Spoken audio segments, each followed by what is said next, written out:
By now, good chance you've probably seen this new ad from Nike featuring Colin Kaepernick. The reaction to Nike's new ad campaign featuring that former quarterback continues to include plenty of backlash, even from local leaders here in the Metroplex.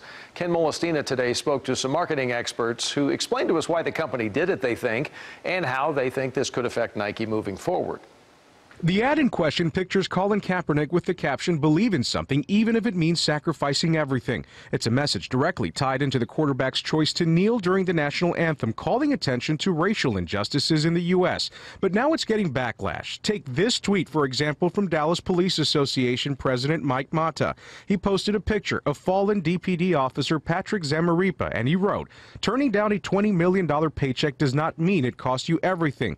Running to the sound of gunfire to protect the people protesting you is what a hero does, and it cost my friend everything." What we're seeing now more frequently are firms taking a very public stance and coming out into the public and making a stance in front of consumers. Dr. Yash Bhagwat is an assistant professor of marketing at TCU and says this topic is one that is being talked about plenty with her colleagues. They say Nike's decision to mix their brand with politics is bold but not unusual when you consider their target audience.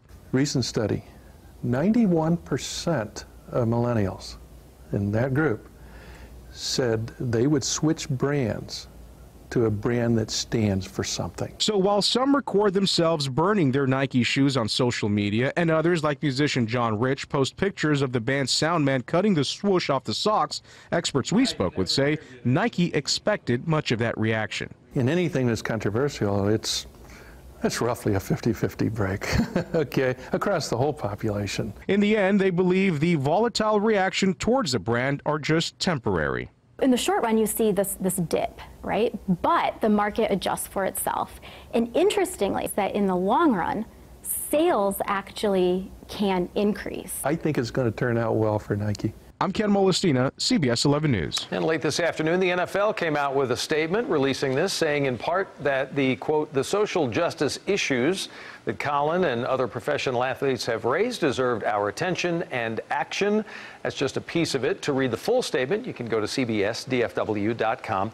And shares of Nike fell about 3% today on Wall Street to calls for a boycott of the company. It trended on Twitter for a while earlier today. The price decline was part of a mostly down day. Pretty quiet, though. The Dow was just down by 12 points today. Despite the drop, though, in the stock price, Nike has had pretty strong sales and earnings this year. Overall, the stock is up actually nearly 30% in the year 2018.